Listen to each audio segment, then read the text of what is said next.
How to fix profile view on TikTok.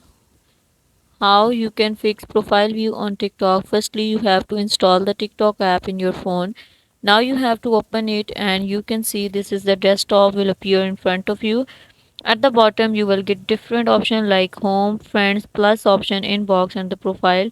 Click on the profile option. This type of page will appear in front of you.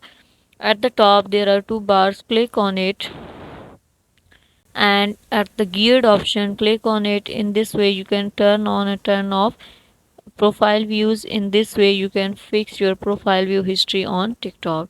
Thank you so much. That was all. Please consider showing your support by commenting, liking, sharing and subscribing to our channel for more valuable content in the future. Your engagement is highly appreciated. I wish you very good luck. Thanks.